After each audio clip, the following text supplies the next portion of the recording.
I grew up in the south of France, in Provence, a tomato paradise. One day, a piece of news shocked me.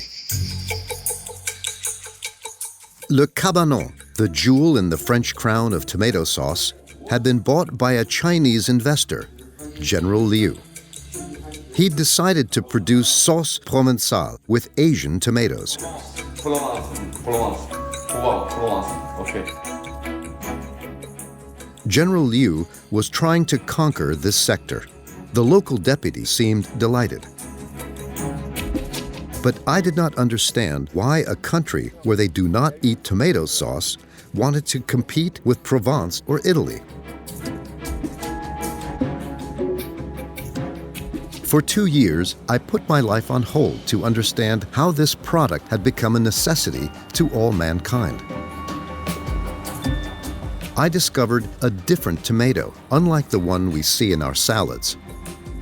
A tomato that you'll never see round and whole on your plate. A tomato modified by geneticists to meet the needs of the agri-food industry. These are tomatoes that are very firm fruit. You can drop them and they won't burst.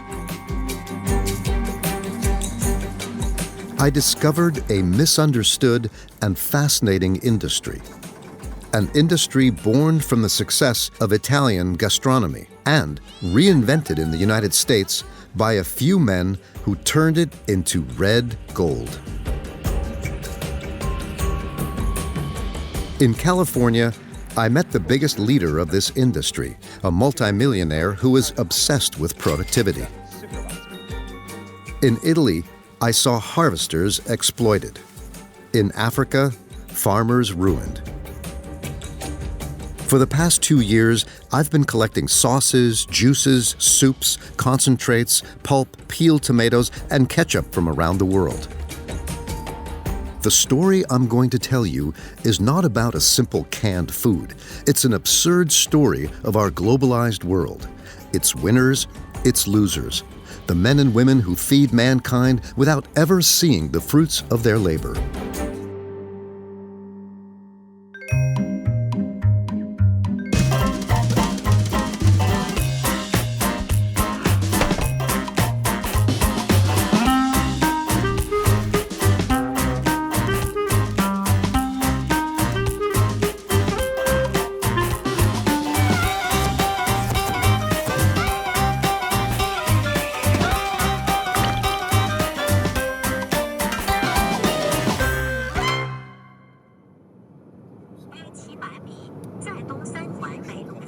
To discover how the Chinese produce their tomatoes, I needed to make a very long journey.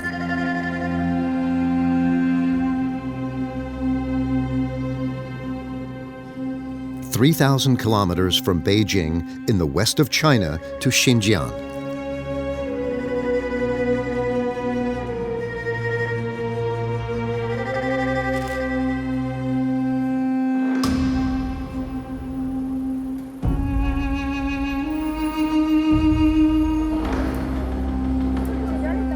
Long inaccessible to foreigners and under military control, the region was annexed by China in 1949.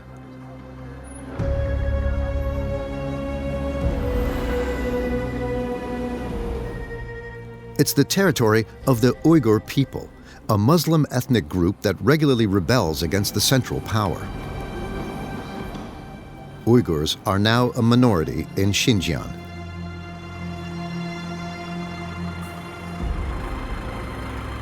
This region is now populated by millions of Han, the majority ethnic group in China, and migrants from other regions.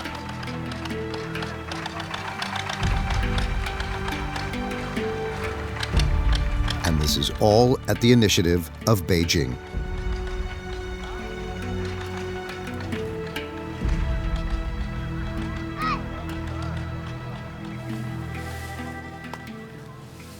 Here, a third of the harvest is still manual, as it was in the West 50 years ago.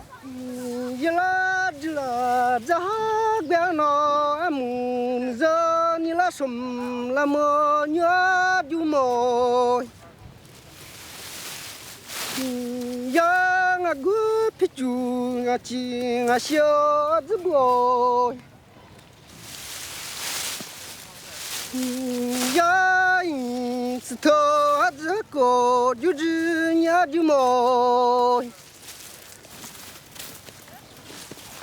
歌，就是像我们老家，像我的爸爸妈妈，在我们两口子在外面打工，我们老家最僻的地方就是不好产粮。Lamo Jise and his wife come from the distant region of Sichuan, 3,000 kilometers from here. Paid for what they pick, they earn 0.01 euro per kilo.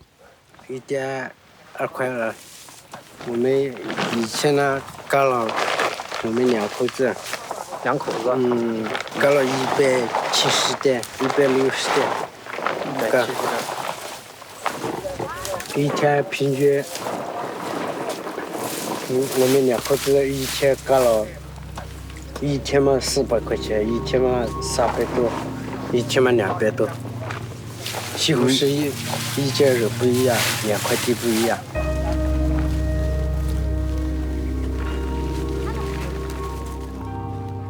This difficult work with an uncertain income attracts the poorest families in the country, including children.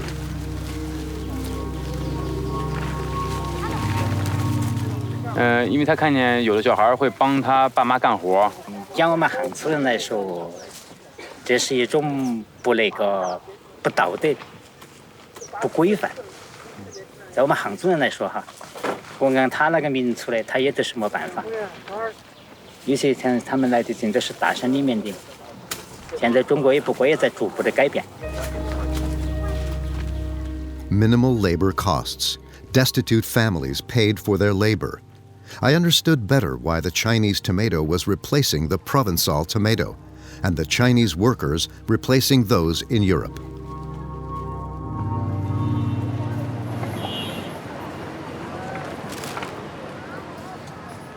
But who had the absurd idea that China should launch itself into this industry? China is one of the few countries where they do not eat tomato sauce. That is the whole paradox. I searched for a reason in the Chinese capital, Beijing. In a neighborhood that is reserved for the rich, I found the main player in the Chinese tomato industry. This is the first time he has agreed to be interviewed in front of a foreign camera. Liu Yi, also known as General Liu, a former leader of the Bingtuan. As explained in this official video, the Bingtuan is a military-industrial organization founded in 1954 on the order of Mao and composed of former army soldiers. Its mission is to populate, control, and develop the region of Xinjiang to avoid any rebellion of the Uyghur people. In reality, General Liu never led a fighting unit. But under his command, battalions of Chinese workers were sent into the commercial war of the tomato.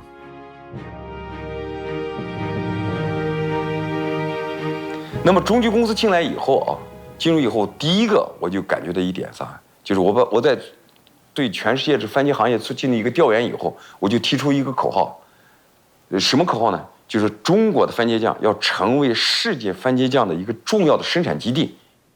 This is how, in the early 2000s, the Chinese army found itself at the head of a group of tomato sauce, the Chalkis Group, a matter of national pride for the Chinese. 它是一股来自中国西部的红色旋风，它引领着数十万兵团职工走向富裕，它承载着兵团农业产业化跨越式发展的光荣和梦想。红色重机。 向世界展示着。到2000年，中居公司上市，上完市以后呢，就把中居公司就调整战略，全力的主业去发展番茄行业，把其他的一些行业的，比如说房地产呀，比如说家具厂呀，比如说饲料厂呀，包括一些养殖业啊，全部都剥离了，就全心全意的发展这个番茄行业，从2000年开始。Before arriving in China, the tomato went around the world in 5 centuries. Once upon a time, there was a red fruit, round and fragile, known only to the people of South America. Brought back to Europe, it was planted in the garden of the kings of Spain, in the Kingdom of Naples, and even on the banks of the Thames. Its red color fascinated botanists, but it was feared to be toxic. In the 19th century, the Italian industrialists embraced it and put it to good use. But the tomato is still fragile. In the 20th century, geneticists invented new varieties which didn't get crushed before they arrived at the factory. It is this new tomato that is harvested all over the planet today.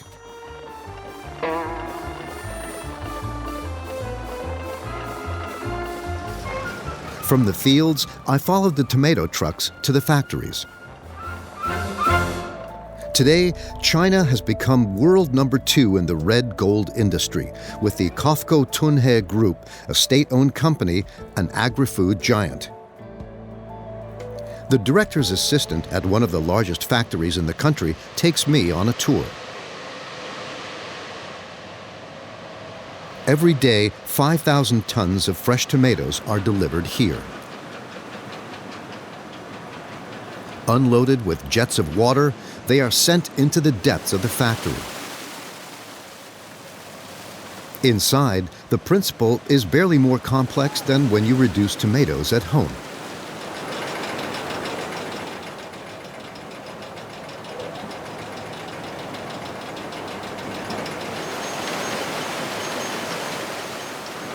番茄酱的加工呢，相对它是一个物理的过程，它主要是要把里面的皮和籽去掉，得到我们需要的果肉和果汁，通过蒸发浓缩的方式，把里面的水分提取掉。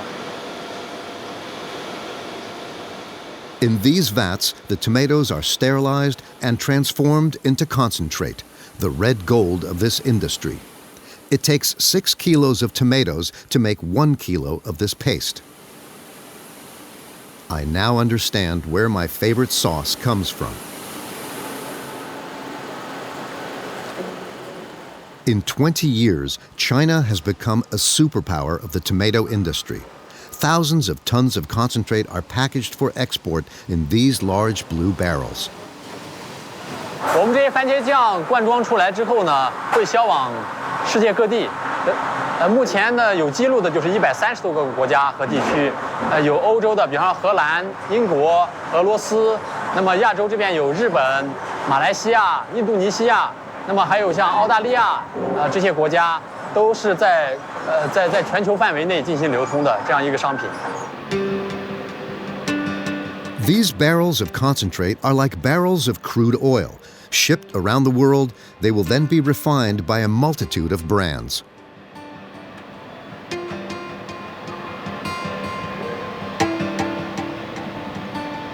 I think ketchup sauces, a lot of products you consume in Europe already contains ingredients from this factory, from our fields. We are selling a lot of to UK, to Germany, East Europe for sure. We are trusted by all the international names, Heinz, Unilever, McCormick, Nestle, etc. So all these big names, they buy from us, tomato paste. It's slow. So slow. The biggest buyer of tomatoes in the world. You all know it, it's Heinz. Heinz is too thick. This multinational is the first to have made the tomato a multi-billion-dollar industry. Every year, Heinz sells 650 million bottles of ketchup in more than 140 countries.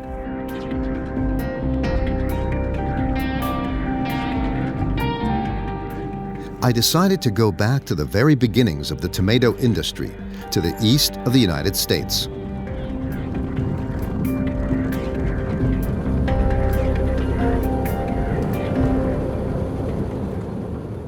According to legend, it was in this modest 2-story house that the entrepreneur Henry John Heinz laid the foundations of his empire. A touching story of a billionaire who started out with nothing, just how they liked them in the United States. And that's worth a little photo souvenir.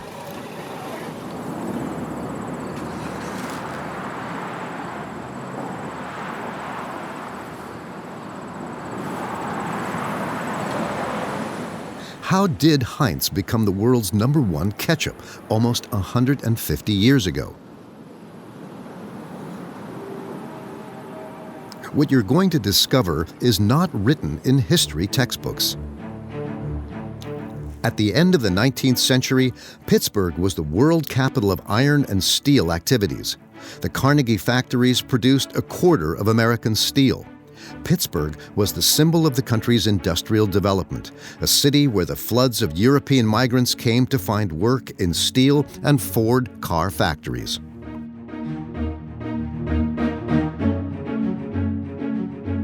But it was Heinz that revolutionized mass production. The birth of mass production really came out of this area, out of these plants. Heinz clearly was using the assembly line technique before Henry Ford. Henry Ford really, it evolved, but Henry Ford's first really production line was around 1915. Heinz was using assembly line process here in 1890s. They were a little different. Like I said, he used a lot of gravity feed systems to make it automated. He used automated welding for his cans on a line, way ahead of when Ford was welding his cars. So yeah, a lot of his techniques, he was very into technology. Heinz was a pioneer in technology. Contrary to popular belief, the bottle of ketchup preceded the car on the assembly line. Henry John Heinz was the first to make ketchup a consumer product. His slogan, "The world is our field." Of German descent, he sells preserves of horseradish, jam, meat, pickles, condiments, and catsup, the ancestor of ketchup. A Puritan who was obsessed with hygiene, he used clear glass for his bottles, a pledge of transparency and quality. He thus gained the confidence of consumers. Well, Heinz is a capitalist. I mean, he was a pure capitalist. I mean, it was all about money and marketing. Treated his people well, but the end result was he wanted to make money. Heinz ketchup. From the 1950s, ketchup became part of the American way of life. It came to be one of the symbols of a triumphant America, along with Coca-Cola, rock and roll, and American cars.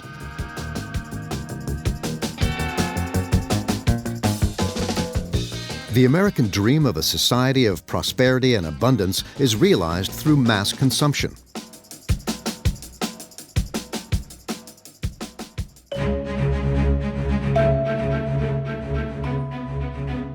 Today, industry provides the bulk of our diet. Agro-business generates an annual global turnover of $4 trillion, a sector that the billionaires covet. In 2013, the Heinz company was bought out for $23 billion by Warren Buffett, the second richest man in the world. It was the largest takeover in the history of the agri-food industry.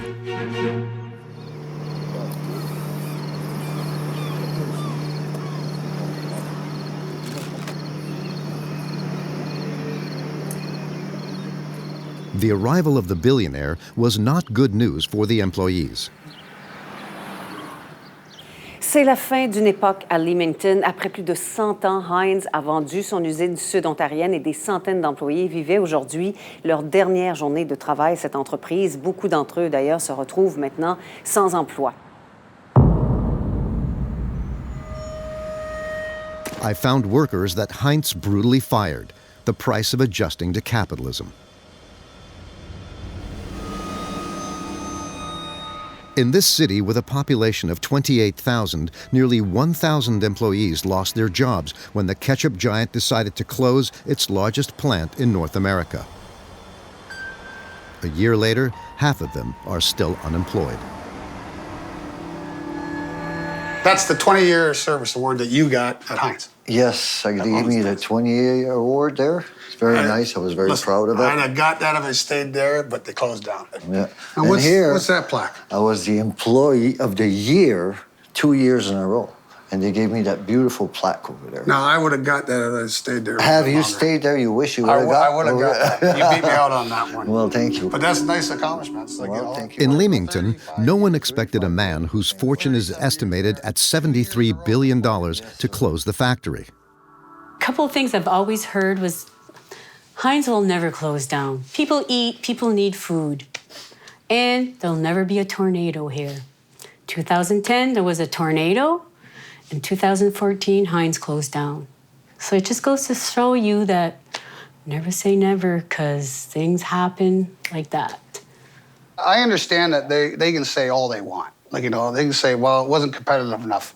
We wasted too much space. It was this, it was that. What it comes down to is it costs them money, and they don't want to pay a decent wage. They want to pay third country or third world wage. And it doesn't matter if you give up, cut your wage in half or do this or do that, they're going to close it. So anything that they come up with, that the union could go back and say, well, here's the money saver right here. Too bad, we're going to close it. The plant produced 100% Canadian tomato juice and ketchup.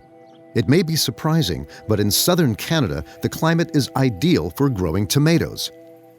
This culture even maintained around 40 local producers. Since 1909, the Canadian tomato capital has grown to the rhythm of Heinz. The families of the city provided labor for 4 generations.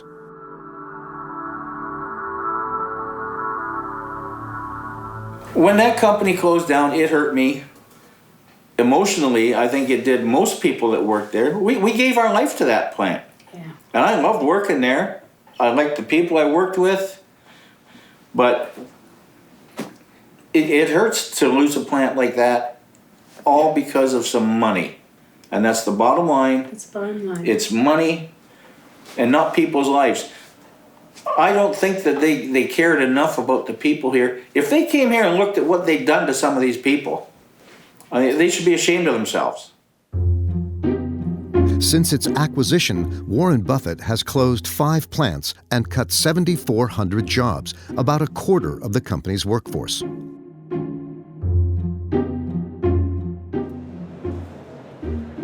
If factories are closing all over the world, many more are opening in China.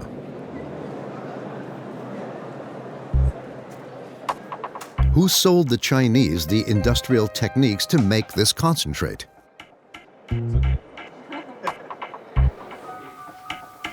I asked General Yu. 关掉了，没事。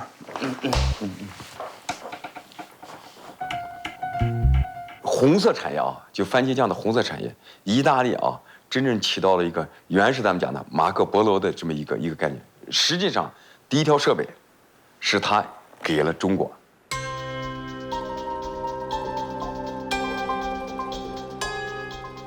The Marco Polo of the tomato industry is Armando Gandolfi. In Parma, the Gandolfi family have been tomato merchants in the industry for 3 generations. Armando is the world's largest trader in tomato concentrate. Abbiamo iniziato a lavorare in Cina perché abbiamo visto un'opportunità. Il mio primo viaggio in Cina è stato molto interessante perché ovviamente ho conosciuto una Cina sostanzialmente ed enormemente differente rispetto a quella di oggi. Gente ancora vestita con come si chiamavano i vestiti di Mao Zedong, insomma, è presente.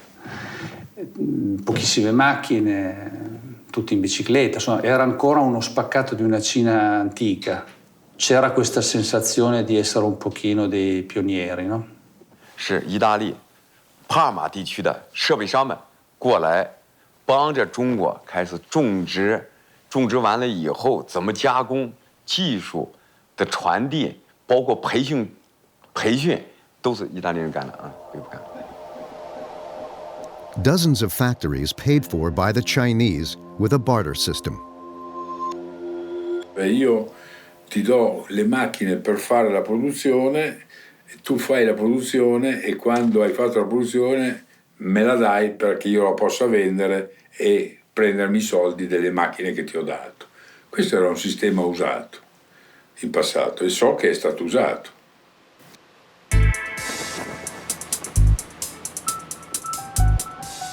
And it is thanks to this transfer of technology that China has become the world's largest exporter of red gold.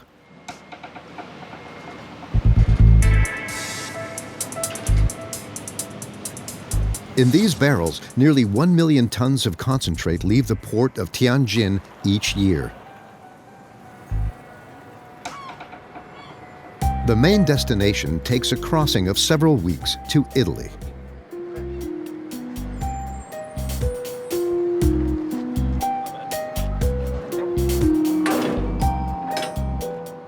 A 1,000 tons of Chinese concentrate are unloaded every week in Salerno. The Chinese concentrate is then reconditioned by the Italian industry. The recipe is simple. Take Chinese concentrate, dilute it in a little water, add a pinch of salt, and you're done. These cans are then exported to Africa, the Middle East, and Europe. This is how you can eat Chinese tomatoes while believing they were grown under the Italian sun. There's nothing Italian here, except a name and the flag. So is there anything illegal here? No. I would say basically what you're talking about is misleading consumers. So it's part of the company's responsibility to try to give an image of seriousness and to try not to cheat consumers by telling this looks Italian, it's not Italian. The Spaniard Juan José Amezaga is one of the biggest tomato concentrate traders in the world. Each year, he buys the equivalent of 600,000 tons of fresh tomatoes for resale in the form of concentrate. If you eat tomato sauce, it's partly thanks to him. The agribusiness giants trust him for their supplies.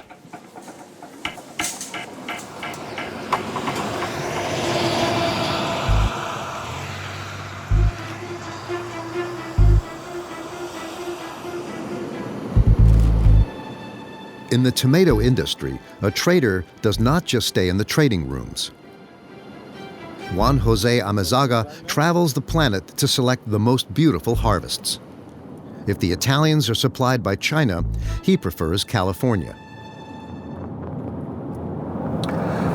Today, tomato is a red gold, today. California has been growing tomatoes for many, many years and growing steadily the acreage as consumption increased. And they have, good technology. They've got the highest yields in the world as a country, as a region.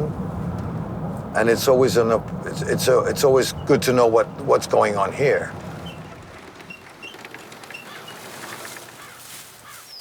Here I am in the heart of the largest tomato field in the world. It reaches further than the eye can see. This is like a tomato version of Silicon Valley. California produces a third of all the tomato sauce consumed in the world. In these fields, none of the fruit is picked by hand. Machines are used for the entire harvest. Yet, up until the 1960s, large landowners relied on Mexican manual workers known as braceros. 200,000 of them handled the harvest of tomatoes each summer for 30 cents an hour.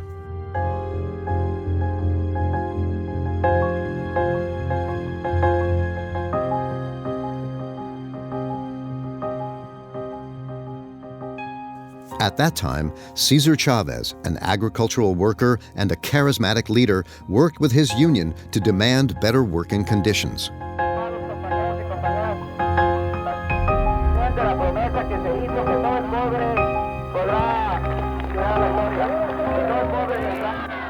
For 40 years, Cesar Chavez fought for more social justice in the California fields.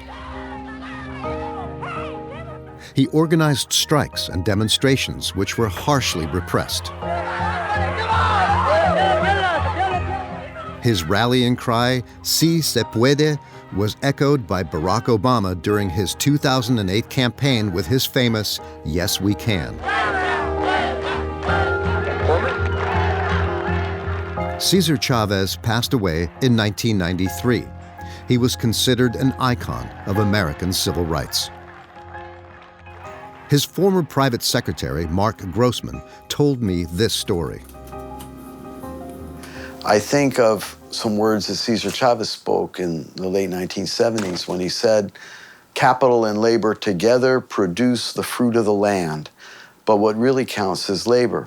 The human beings who sacrificed their youth, numbed their spirits, and tortured their bodies to produce the greatest agricultural wealth the world has ever known. And yet these same men, women, and children too often do not have enough food to feed themselves." He called that one of the tragic ironies of our time.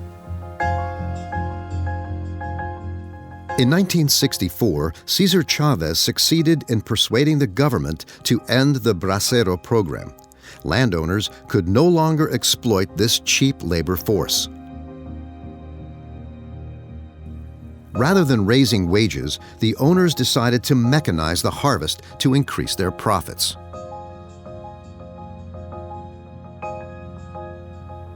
$50,000 farm workers were employed in the canning tomato industry in the years before mechanization research, the 2 generations of mechanization in the canning tomato. And essentially what happened was that over a period of about a decade, the workforce was decimated. And those people lost their jobs and lost their livelihoods. It was a sudden and dramatic decimation of people's livelihoods who had relied upon canning tomatoes, for many of them for generations.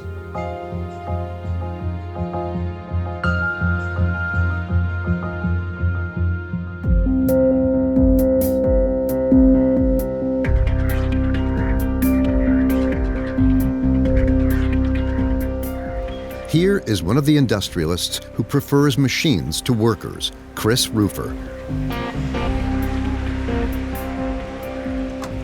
This Steve Jobs of the tomato industry is the boss of Morning Star, the world #1 in the industry. It alone produces almost as much as China. This entrepreneur methodically applies his libertarian ideas, a mixture of anarchism and ultra-liberalism. Here, every movement is timed, starting with those hundreds of trucks. Each day, they offload 20,000 tons of fresh tomatoes.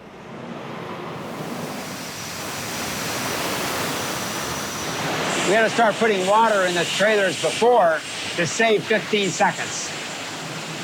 So when they come in here, that's already pretty much full of water. Saving 15 seconds per truck saves 7 minutes per hour, the equivalent of 1 working day per year.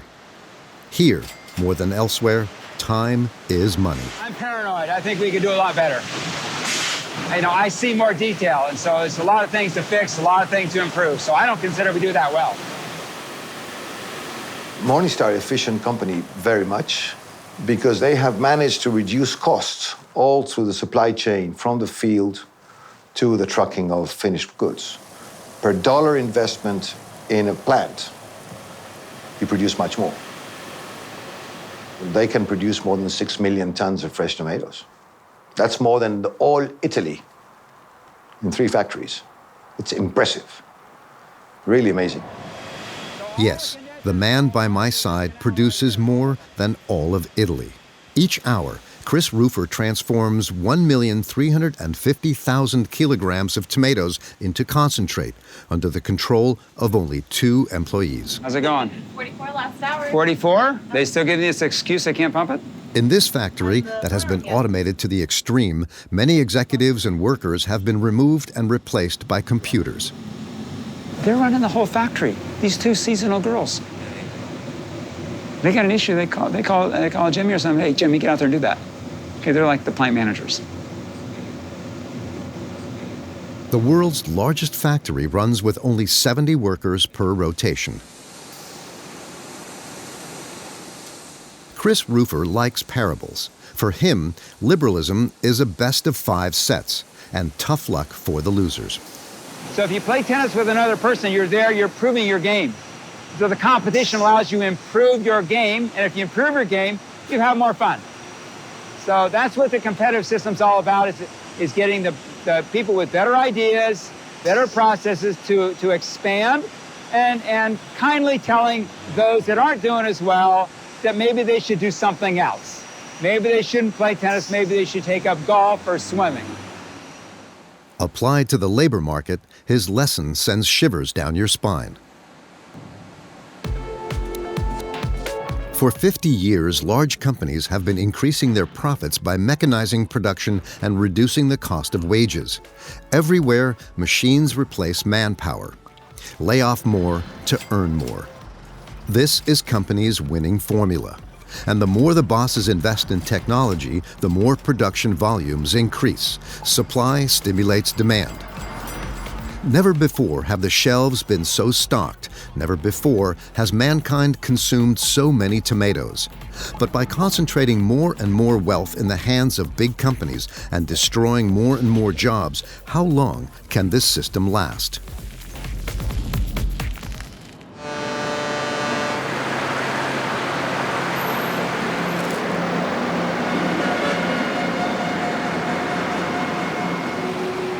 Today, 3 great powers of the tomato industry are in fierce competition: the United States, Italy, and China. In the war of red gold, there are no rules. Even the least ethical moves are permitted. This is what I discovered here at Jin2D, one of the biggest Chinese exporters of tomato-based products.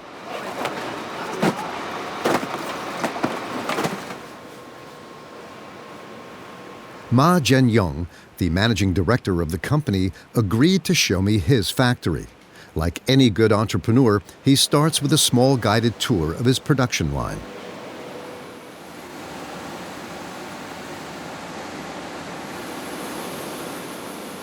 Until now, everything seems normal.1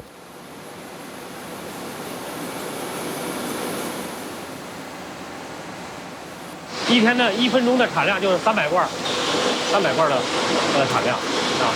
那一天下来呢，就要1台设备，灌装封口机1台，就应该达到2个集装箱。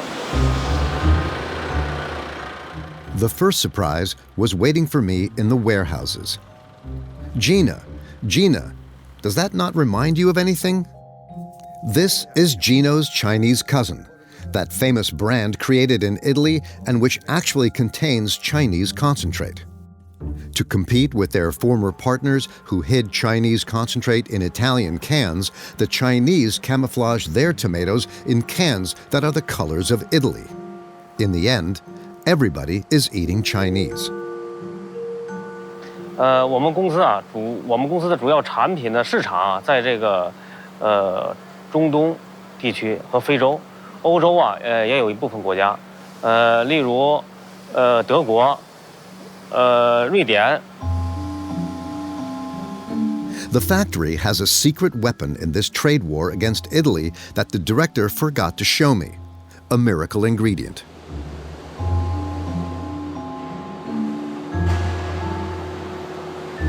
A white substance is added to the tomato sauce in large quantities. This substance does not appear on the label.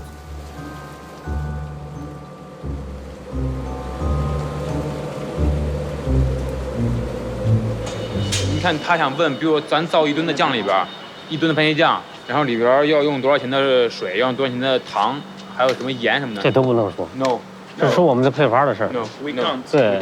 No。Can you ask why？ 他说为什么不能说那些东西？我可以，不是不能说，而是就是说我们这些添加剂都是合理合法的啊。这是我们全有备案，在中国商检全有备案的，商检局我们全有备案，我们添加什么都有备案的。This powder is soybean fiber, a thickener. 可以你可以说我们生产的时候，比如说我们80%的原料酱，是大桶酱，20%，大豆纤维、淀粉加一块儿，还有我们麦芽糖是占20%，这个原酱呢占80%。这个配方不是固定的，你知道吗？我知道。那你明白这意思？没事，我说您不方便说的话，你就不说，没关系。对，因为他在问，我就只是翻译出来，因为我不知道哪个。现在就是说，你就是说，我加这些辅料最好是别说。According to my information, some boxes of Chinese concentrate contain up to 55% additives. It's a method of lowering manufacturing costs since these additives are cheaper than tomatoes. In reality, the reason they can cut their products with soy is because of an agreement with their distributors. The entire production and distribution chain is complicit in this fraud. Only the consumer is fooled, which is what the trader Juan Jose Amezaga condemns. And one thing I must say is that these people are declaring that to the buyer. They're telling the buyer that we're going to put so much of this and this and this. And this is a price. If we don't put this, this is the price. So it's normally a higher price when it's pure tomato paste. Then they add fiber, 20% fiber, 3% color, whatever. Add it, it's another price. So the buyer knows it. He's aware of. It doesn't appear on the label. But the buyer knows it. Distributing companies that buy thousands of tons of Chinese paste in cans under their own brand in the distributor's brand in Africa know that the product will have these things. And it's not declared. Let's go back to China. In 20 years, it has gone from a tiny player to a giant of the tomato industry. Initially, the Chinese didn't care at all about tomato sauce. But with their legendary charm, the Italians exchanged factories for 5 years of tomato concentrate. Mamma mia, che bella pomodoro cinese tomato. What a beautiful Chinese tomato. A bargain for Italy that turned Chinese production into a sauce that was made in Italy without anybody noticing. But since then, the Chinese decided to take on the Italians with sauces made in China. The battlefield for this duel of red gold? Africa, where they consume the most concentrate per capita.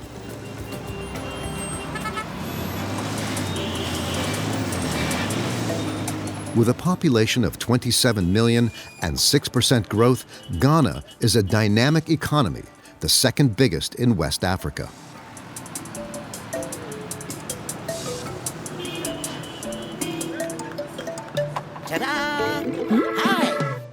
Don't worry, Mama.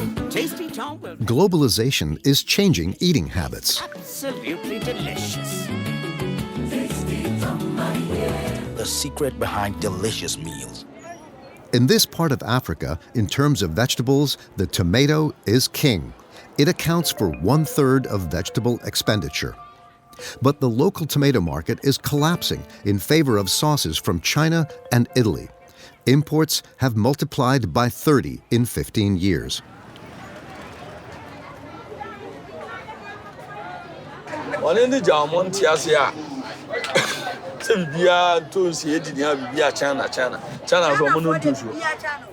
The conquerors of this new market? I visit them 12,000 kilometers from Beijing in their secure residence. Guess who I find there? General Yu and his son, Quinton. The general has been there for 2 months because he sniffed out a good opportunity. West Africa is the region which has the fastest growing consumption of tomatoes. And his presence is part of a policy that is promoted at the highest state levels in China.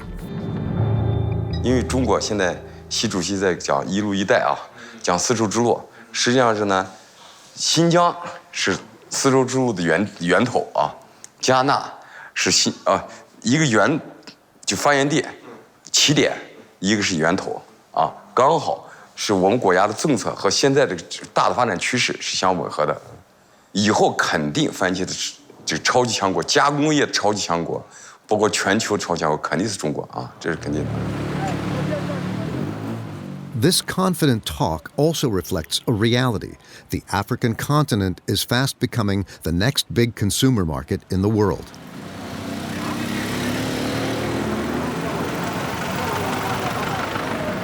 In this market that you saw, there's hundreds of shops that sells tomato paste here. And the brands, there are 50 brands at least in the market.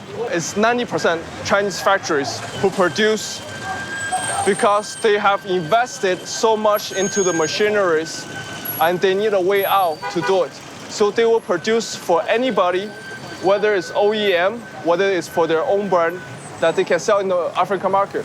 So in terms of that, the Chinese producers need to find a way to digest their own excess surplus. The wheels of the economy keep on turning. In Ghana, I arrived during a major economic change. China is relocating part of its production to benefit from cheaper labor.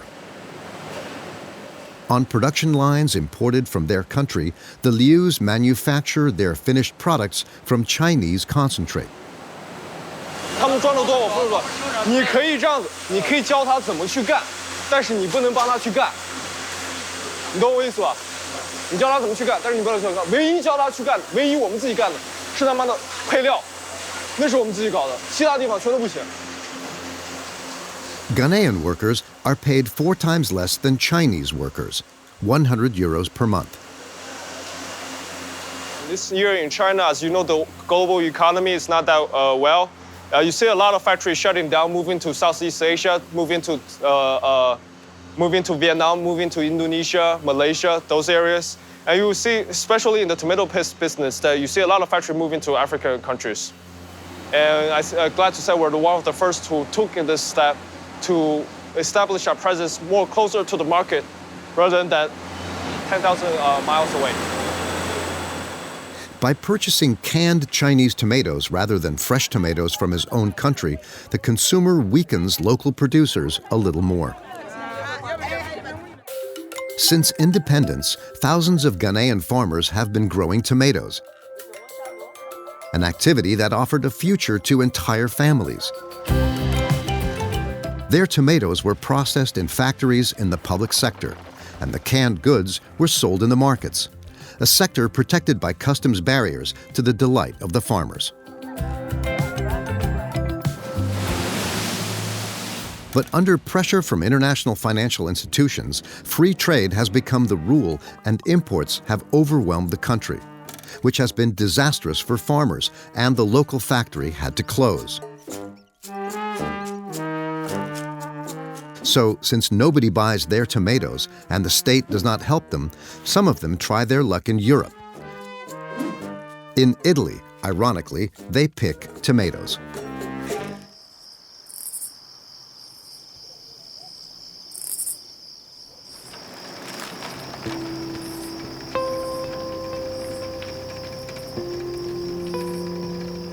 As early as 5 o'clock in the morning, hundreds of men head for the fields.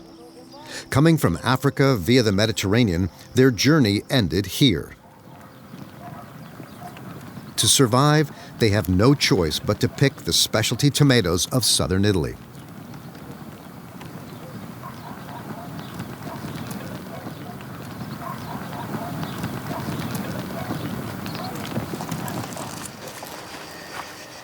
In 2011, Musa Siliman and Mohammed Suleiman traveled 3,500 kilometers in search of a better life than the one they had in Sudan. For several years, they've been living in hardship. Sono partito di Libia come gli altri migranti che sono sbarcato prima volta in Sicilia. Ho trovato un problema sempre del lavoro, solo facciamo quel lavoro sotto il padrone, sotto il datore di lavoro, quella senza legalità, senza contratto, sempre lavoro nero. In Puglia, 30,000 migrants work on the harvest on hundreds of plots that are too small to be done mechanically.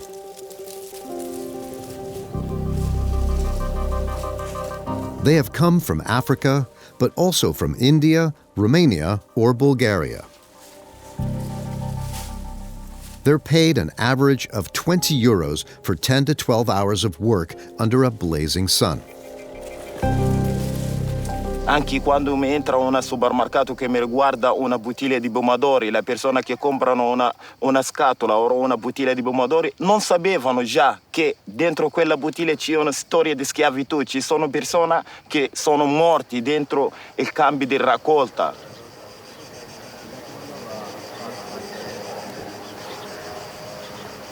E la cosa più terribile è che io ho vissuto un ragazzo del mio paese, si chiama Muhammad, era morto mentre stava raccogliendo il pomodoro a fianco a me.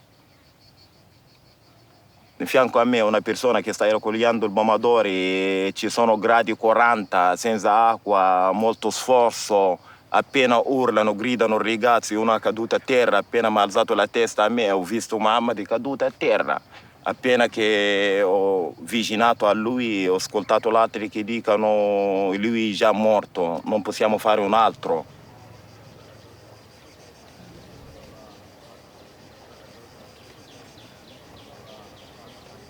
Non posso anche portare un'ambulanza o un dottore dentro la campagna, non hai quello dritto per gli altri, ma per noi non esiste.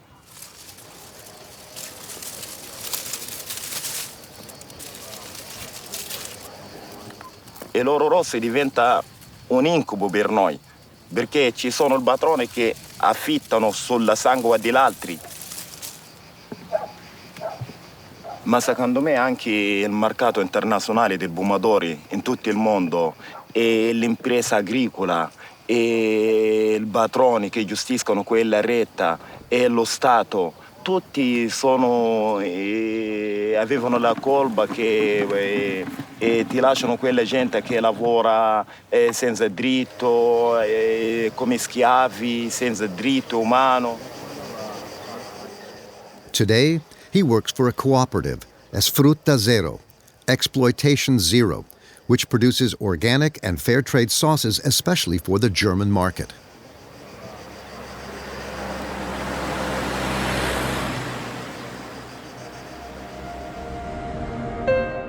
Tomato sauce will never taste the same for me again. It has the bitter taste of economic forces that concentrate profits in the pockets of a few. It has the smell of liberalism, which has established itself from one continent to the next, and the color of migrants' blood from all over the world. Every year, world demand grows by 3%, and it will grow even faster when the Chinese start to eat tomato sauce. This prospect pleases the visionary General Liu. 我相信再有5、6年时间，新一代的吃到麦当劳长大的这些孩子们，包括中国生活水平、生活节奏的加快，最终的番茄产品一定会进来，但这个东西一定要是，所以说这个你按最落后的讲，你像韩国、日本，平均下来每个人都是8、9公斤，你像德国都10几公斤，美国都是7、8公斤。你要少中国要是7、8公斤的这个番茄制品的销售量，那中国13亿人多少？你想想啊，几百万吨啊！所以说这个行业，我觉得以后的发展空间应该很大很大。